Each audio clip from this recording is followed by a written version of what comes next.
Sa pag-ibig, diyan nagsimula ang kwento ng buhay kong puno ng pagmamahal at kababalaghan. Magandang umaga. Ako po si NG. Hindi ko po ikinakahiyang sabihin na elementarya lang ang edukasyon na naabot ko. Mangyari po kasi ay napakahirap ng naging buhay namin noon sa probinsya. Hindi ko nga akalain na ang isang gaya ko ay makakapangasawa ng isang babaeng maganda, matalino at nakakaangat sa buhay. Nagkakilala kami ni Yvonne sa isang parking lot kung saan ako nagbabantay ng mga sasakyan. Pasakay na siya noon sa kotse niya nung makita kong biglang may humablot ng bag niya. Hindi ako nakatiis na hindi siya tulungan. Tapos ang sumunod na nangyari ay hindi na kapani-paniwala. Parang sa pelikula lang nangyayari. Nagustuhan niya ako at dumating pa sa punto na inalam niya kung saan ako nakatira. Tapos pinupuntahan niya ako lagi hanggang sa may mangyari sa amin. Noon lang may nagkagustong babae sa akin sa edad kong 24 kaya hindi ko na pinalampas. Hindi ko na siya pinakawalan.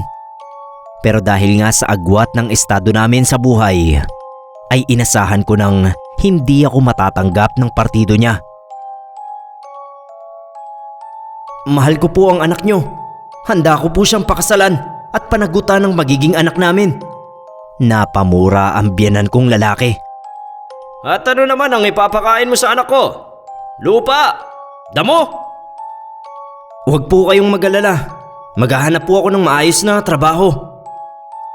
Sa kabila ng pagtutol ng biyenan kong lalaki at mga kapatid ni Yvonne, ay sa kasalan pa rin kami nauwi dahil pinaglaban ako ni Yvonne. Wala na nga pala akong biyenan na babae. Matagal nang yumao. Sa ayaw at sa gusto nyo, dito kayo titira sa bahay ko para mabantayan ko si Yvonne at makita ko kung paano mo siyang tratuhin. Opo, Papa. Kung ano pong gusto nyo. Sa loob ng 9 na buwan, hindi naging maganda ang trato sa akin ng biyenan ko. Para akong alilang kanin. Kaming 3 lang ang nakatira sa bahay niya at ang mga kapatid naman ni Yvonne ay may kanya-kanya ng bahay dahil pare-pareho ng may pamilya. Pero lahat sila ay tutol sa pagpisan ko sa bahay ng papa nila. Ayaw kasi talaga nila sa akin.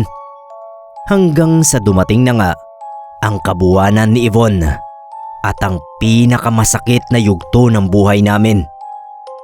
Pa, wala na po si Yvonne at ang baby namin, wala na silang pareho. Ano ka mo? Ulitin mo ang sinabi mo! Ulitin mo! Hindi po niya nakayanan ng panganganak. Pati yung anak namin, hindi po nailigtas ng mga doktor. Alam kong gumuho ang mundo ng biyenan ko. Dahil sa magkakapatid ay si Yvonne talaga ang pinakapaborito niya. Ito kasi yung bunso at kamukha pa niya. Kaya naman hindi niya napigilan ng galit sa akin. Binugbog niya ako ng sisi sa nangyari. Kundi ko raw binuntis ang anak niya ay hindi yun mangyayari. Hindi ko naman alam na may sakit pala sa puso ang asawa ko na siyang dahilan kung bakit hindi niya kinaya ang panganganak. Matapos ang libing ni Yvonne ay nagpaalam na ako sa biyenan ko para bumalik sa amin. Pero nagulat ako sa naging sagot niya.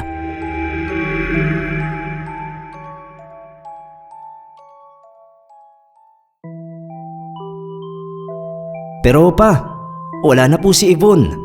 Wala na rin yung anak namin. Wala na pong dahilan para manatili pa ako rito. Sa'yo ko lang to sasabihin, NJ. May sakit ako. At sa malamang ay hindi na rin ako magtatagal.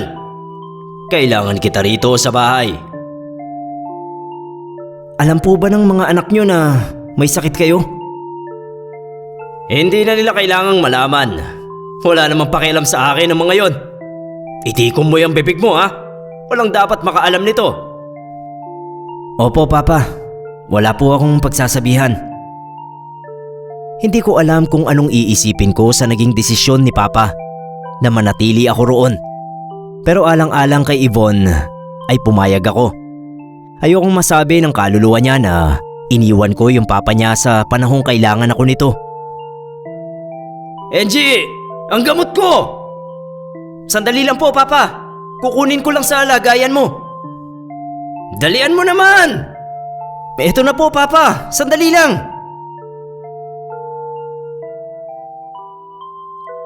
Kahit nanghihina siya, ay hindi pa rin nagbago ang trato sa akin ng biyenan ko. Gayunpaman, pinagtiisan ko pa rin. Sa tuwing mapapatingin kasi ako sa larawan ni Yvonne sa kwarto namin, ay parang nakikiusap ang mga mata niya na huwag kong iiwan ang papa niya. Pa, nakapagluto na po ako ng almusal. Dalhin ko na lang ba sa kwarto mo? Wala akong ganang kumain. Pero pa, kailangan mong kumain. Inom ka pa ng gamot eh. Pag sinabi kong ayaw kong kumain, ayaw kong kumain. Alis! Aminado akong may mga panahong gusto ko na talagang layasan yung biyenan ko. Pero mas pinipili ko pa rin ang magpasensya na lang. Hanggang isang gabi ay nagising ako sa pagtawag niya sa akin mula sa kabilang silid. Angie! Angie! Pa, anong nangyayari sa'yo?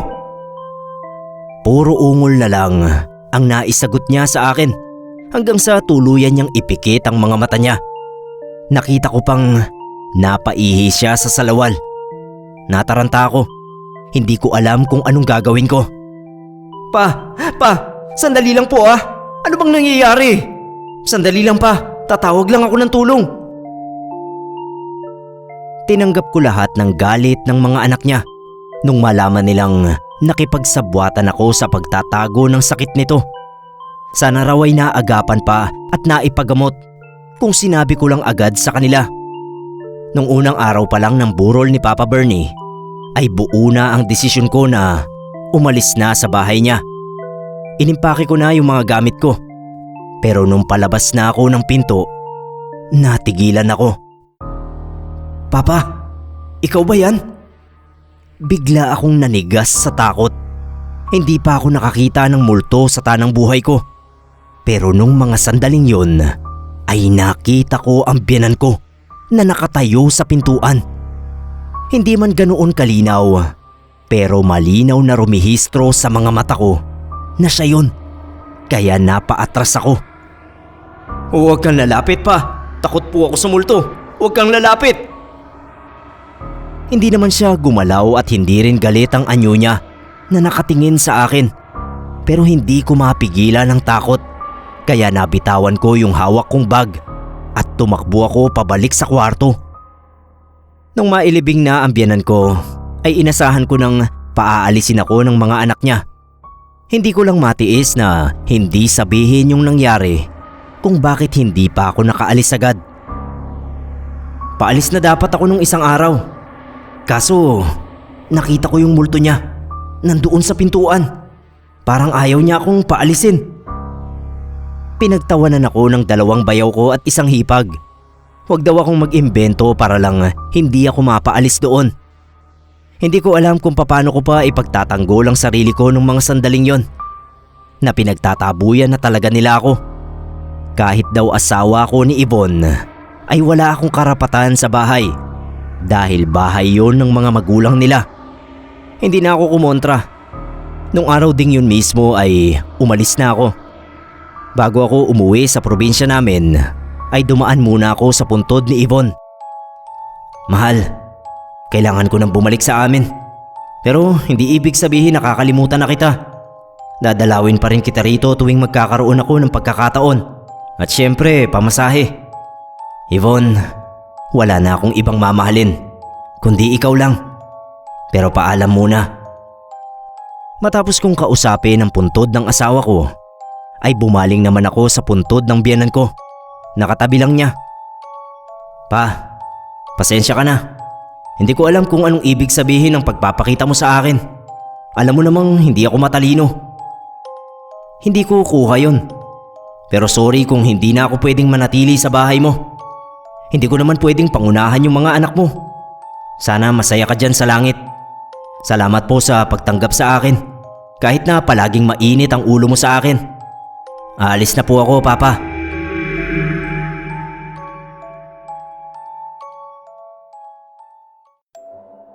Akala ko porke nakabalik na ako sa bahay namin ay matatahimik na ako.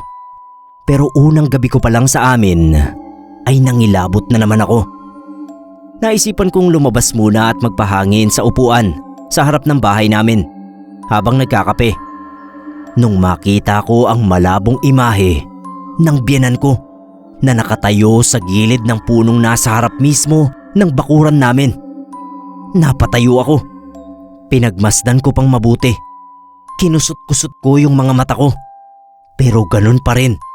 Sa sobrang kaba ko ay nabitawan ko yung tasa ng kape at nabasag ito.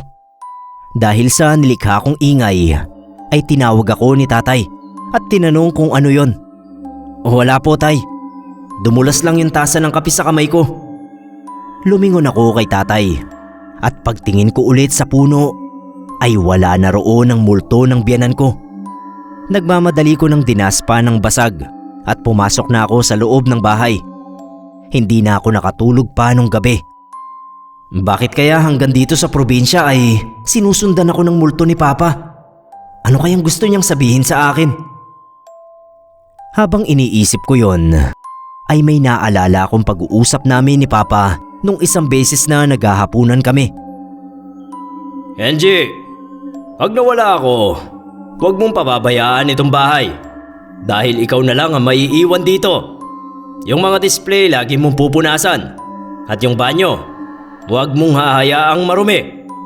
Yan ang ayaw na ayaw ng asawa ko nung nabubuhay pa. Ang maruming banyo. Opo pa, saan ka ba pupunta? Sa malayong lugar. Pwedeng sa langit, pwede rin sa impyerno. Hindi ko alam kung nagpapatawa pa si Papa nun. Kasi kahit natatawa ako sa sinasabi niya, seryoso naman yung mukha niya. Kaya pinigilan ko na lang na matawa. Ngayong wala na si Yvonne, tayong dalawa na lang ang narito. Kaya wala na akong ibang mapagkakatiwalaan kundi ikaw. Sa oras na sirain mo ang tiwala ko sa'yo, mananagot ka sa akin. Hindi kita tatantanan kahit nasa kabilang buhay na ako. Mepa, ano bang sinasabi niyo? Matagal pa po kayong mamamatay. Ang lakas-lakas niyo pa oh. Nakala ko sasabihin mo dahil masamang damo ako. Basta tandaan mo itong sasabihin ko sa'yo. Kapag wala na ako, itong bahay ko pangalagaan mo. May mga anak pa po kayo pa. Ba't hindi na lang sila? Anong mga anak? Alam mo ba kung kailan nila ako huling pinuntahan? Hindi po eh. Sa sobrang tagal na hindi ko na nga rin matandaan. Pakiramdam ko wala na akong mga anak. Pero sana kapag namatay ako, may maaalala man lang nila akong ipalibing. Huwag po kayong magsalita ng ganyan pa. Baka busy lang po sila sa mga trabaho nila. Kahit ano pang dahilan nila. Hindi naman ako naging masama sa kanila pero bahala sila kung gusto nila akong kalimutan. Di kalimutan nila. Napabalikwas ako ng bangon nung maalala ko yung pag-uusap naming yon ng biyenan ko. Hindi kaya nagalit siya dahil iniwan ko yung bahay niya. Pero ano namang gagawin ko? Ayaw ng mga anak niya na manatili pa ako ron. Nagtungo ako sa kusina at nagtimpla ulit ng kape habang pinag-iisipang mabuti ang bagay na yon.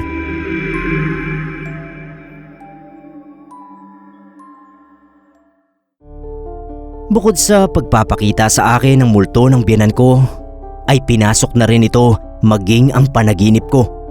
Pero siguro, kaya ko rin siya napapanaginipan ay dahil nga kakaisip ko sa ginagawa niyang pagpapakita sa akin. Ang weird lang din ng panaginip ko dahil doon ay hinahabol daw niya ako. Pa, tama na po. Hinihingal na ako kakatakbo. Bakit niyo po ba ako hinahabol? Sa halip na sagutin ang tanong ko, ay aatakihin na naman niya ako.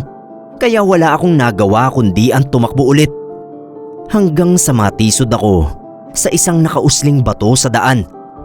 Pagtingin ko sa kanya, ay patuloy pa rin siyang lumalapit sa akin. Galit na ang anyo niya. Hindi tulad sa anyo ng multo niya kapag nagpapakita sa akin. Mabuti na lang at bago pa siya tuluyang makalapit sa akin, ay nagising na ako. Hingal na hingal pa rin ako at pawis na pawis. Ano kayang gusto niyang mangyari? Imposible namang makabalik pa ako sa bahay niya. Hindi yun papayagang mangyari ng mga anak niya. Kinabukasan ay nagpunta ako sa simbahan. Ipinagtirik ko ng kandila ang biyenan ko at ipinagdasal ang kaluluwa niya na sana ay matahimik na ito. Kampante ako na sa pamamagitan nun ay hindi na ulit siya magpapakita sa akin. Ngunit kabaliktaran ng inaasahan ko ang nangyari. Mas dumalas pa ang pagpapakita niya sa akin hanggang sa lagnatin na ako. Habang nagdidiliryo ako sa taas ng lagnat ay mukha ng biyenan ko ang nakikita ko sa harapan ko.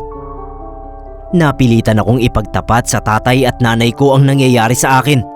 Kaya pinapunta nila ang tiyuhin kong albularyo para tignan ako. Ayon dito, isang kaluluwang hindi matahimik ang bumubuntot sa akin dahil meron daw itong hinabilin na kailangan kong tuparin. Pero hindi ko na po yun matutupad. Hindi ako papayagan ng mga anak niya na tumira pa ulit sa bahay niya. Pilit kong inalis sa isip ko ang biyenan ko. Isang beses ay nagpakita na naman ng multo niya sa akin habang nag-iigib ako sa puso. Tago kasi yung pwesto ng puso namin at ako lang ang tao doon nung oras na yon. Nakita ko siyang nakatayo sa di kalayuan sa akin. Napayuko ako at napapikit. Umalis ka na pa. Huwag mo na akong guluhin. Hayaan mo na lang sa mga anak mo yung bahay mo. Total, sila naman talaga yung may karapatan dun eh. Patawarin mo ko kung hindi ko matutupad yung habilin mo sa akin. Pagdilat ko at pag-angat ko ng tingin ay nandoon pa rin siya. Parang napuno na ako. Hindi ko na nakontrol ang sarili ko. Kaya naibato ko sa kanya yung timbang pinupuno ko pa sana ng tubig. Tama na! Manahimik ka na sa kabilang buhay, Papa! Tama na! Nilapitan ako ng tatay ko at pinakalma. Subukan ko raw kausapin yung mga bayaw at hipag ko. Baka sakaling makinig sila kapag sinabi kong minumulto ako ng papa nila. Hindi sila makikinig sa akin. Sigurado ko yun, Tay.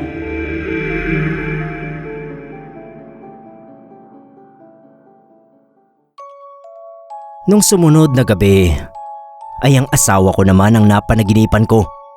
Nagulat ako dahil umiiyak siya at hindi ko siya mapigilan sa pag-iyak. Kaya napabalikwas ako ng bangon. Pagbangon ko ay bumulaga sa akin ang multo ng biyenan ko. Muntik na akong atakihin sa puso dahil sobrang lapit niya sa akin. Madilim yung mukha niya pero bakas pa rin yung kapanglawan. Sa takot ko ay napatalukbong na lang ako ng kumot. Napatanong ako sa isip ko kung bakit pati ang asawa ko ay nagpaparamdam na rin sa akin sa panaginip. Kinabukasan ay nagulat ako nung may dumating na lalaki sa amin at nagpakilalang abogado ni Papa. Pinaliwanag niya sa akin na ayon sa iniwang testamento ng biyenan ko ay nakapangalan daw sa akin yung bahay. Pero naghahabol daw yung mga anak niya at hindi makapayag. Huwag daw akong mag-alala dahil kaya naman niyang ayusin ang bagay na yon. Ang mahalaga raw ay maaari na akong makatira ulit sa bahay ng yumao kong biyenan. Hindi ko alam kung ikatutuwa ko ang balitang yon o ikababahala. Pero sabi ng tatay ko, baka kailangan ko munang bumalik doon para matahimik ang kaluluwa ng balae niya. Habang sakay ako ng bus pabalik sa Maynila, ay bigla akong may naalala. Enji! Nakita mo ba yung salamin ko? Hindi po pa. Bakit po? Pakihanap mo nga sa kwarto ko. Nahirapan akong hanapin yung salamin niya sa mata. Pero alam kong mapapagalitan ako kapag hindi ko yun nahanap. Kaya hindi ako lumabas ng kwarto hanggat hindi ko yun nakikita. Maya-maya sa wakas ay nakita ko rin. Nasa loob pala ng isang envelope. May kasama yung papel pero Hindi ko na inalam kung anong papel yun. Mabuti naman at nakita mo. Saan mo ba ito nahanap? Sa loob po ng envelope na nasa tokador. Oo nga pala. Doon ko na isuksok. Kasama nung papel na pinagsulatan ko. Enji, kapag wala na ako, kunin mo yung papel na nilagay ko sa envelope na yon at basahin mo. Panaman, bakit kapag nawala ka pa? Matagal pa po yun. Gusto niyo po basahin ko na ngayon? Tsaka na, hindi naman ganun kaimportante. Pero basahin mo pa rin pag nawala na ako. Dahil sa naalala kong yun, ay bigla akong nagka-interes na makapasok ulit sa bahay ng biyenan ko para malaman ko kung ano ang nilalaman ng sulat na yon na sabi niya ay hindi importante pero gusto niyang basahin ko. Sa tulong ng abogado ni Papa Bernie ay muli nga akong nakapasok sa bahay sa ayaw at sa gusto ng mga anak niya. Pinuntahan ko agad yung silid niya. Teka, alam ko nandito lang yun eh. Nasaan na nga ba? Bakit nawala rito? Alam ko na. Baka nasa loob ng aparador. Hindi naman ako nabigong makita yung papel na nasa loob pa rin ng envelope. Nanginginig pa yung kamay ko nang kunin ko yun at basahin. Ganito po ang nilalaman ng sulat. Enji, alam ko na hindi ako naging mabuting binan sa'yo. At alam ko rin na hindi na ako magtatagal. Kaya sa pag-alis ko ay gusto kong maramdaman mo ang ganti ko sa naging kabutihan mo sa akin at lalo na sa anak kong si Yvonne. Ang ganti ko ay ang iwan sa pangalan mo ang bahay na ito kung saan kayo bumuo ng magagandang alaala ng anak ko. Maigsi lang ang sulat na yon pero tumagos sa puso ko dahil sa buong pagsasama namin sa iisang bubong ng biyenan ko ay masasabi kong pinagtiisan ko talaga ang ugali niya. Hindi ko alam na nakita pala niya ang pagtitiis kong yon. Hindi ko na napigilan ng maiyak. Habang umiiyak ako ay bigla ko na lang naramdaman ang malamig na hanging dumaan sa akin. Napaangat ako ng ulo at napalinga. Pa, alam kong nandito pa ang kaluluwa mo. Kung naririnig mo ko, salamat sa'yo. Salamat po ng marami sa magandang ganti nyo sa akin. Pasensya na po kung hindi ko naunawaan nung una yung madalas mong pagpapakita. Alam nyo naman pong mahina yung pick up ko. Akala ko gusto mo lang akong takutin. Hindi ko alam na ito pala talaga ang gusto mong mangyari. Kahit alam ko na hindi naman ako sasaktan ng multo ni Papa, ay hindi ko pa rin maiwasan na kilabutan nung biglang humangin ng malakas sa bandang bintana ng silid at liparin ang kurtina.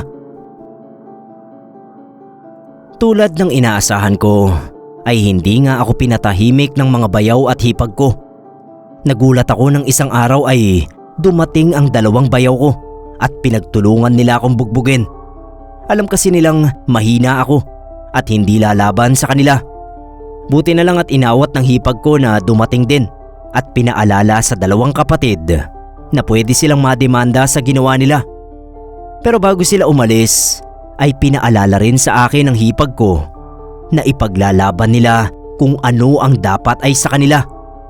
Kahit sumama ang katawan ko nung araw na yon, ay binisita ko pa rin yung binan at asawa ko sa sementeryo. Yvonne, mahal, wag mong intindihin itong mga pasa ko. Lilipas din ang sakit nito. Pero yung sakit sa kalooban na hanggang ngayon ay hindi pa rin ako tanggap ng mga kapatid mo, baka hindi na lumipas. Huwag kang mag-alala. Okay lang ako. Pagbibigyan ko yung hiling ni Papa. Tama siya. Sa bahay na yon, lagi kitang maaalala at mararamdaman ang presensya mo. Pa, ngayong nakabalik na ako sa bahay, pangako po, iingatan at aalagaan ko yon hanggat nabubuhay ako. Nagpaalam na ako sa kanila at tumayo. Nang sa dulo ng mata ko ay makita ko na naman ang imahe ng biyenan ko. Napatingin ako sa isang sulok na yon. Aminado po ako na kahit ilang ulit nang nagpakita sa akin yung multo ni Papa ay hindi pa rin ako nasanay. nandoon pa rin yung takot sa dibdib ko. Hindi ako makagalaw sa kinatatayuan ko na parabang naghihintay ako ng susunod na mangyayari. Titig na titig lang ako sa biyenan ko habang unti-unti siyang maglaho sa paningin ko. Pero hindi ko alam kung gaano pa ako katagal na natili sa kinatatayuan ko habang nakatitig pa rin sa sulok na yon na kinakitaan ko kay Papa. Marahan ang naging hakbang ko palabas ng sementeryo. Doon ay naalala ko ang tanging mabuting salita na binitawan sa akin ng biyenan ko nung nabubuhay pa ito. Alam mo, Angie, kapag mabuti ang tinanim mo sa kapwa mo, mabuti rin ang aanihin mong ganti. Yan ang isaksak mo sa kukuti mo. Opo, Papa. Tatandaan ko po yan. Nasabi niya talaga yon, kahit hindi naman siya naging mabuting halimbawa sa akin. Bago ako tuluyang makalabas ng sementeryo, ay lumingon ako roon at napangiti sa sarili. Pero tama ka, Papa. Tama lahat ng sinabi mo. Hindi na ulit nagparamdam sa akin ang mga kapatid ni Yvonne. Yung dalawa sa kanila ay sa ibang bansa na naninirahan ngayon, habang yung isa kong bayaw ay lumipat naman sa probinsya dahil nakapangasawa ng taga roon. Pero ako, hindi na ako nag-asawa ulit. Tinupad ko yung pangako ko kay Yvonne na wala na akong ibang mamahalin kundi siya lang. Tinupad ko rin yung kahilingan ng biyenan ko na pangalagaan ang tahanang yon na hanggang ngayon ay tahanan ko pa rin.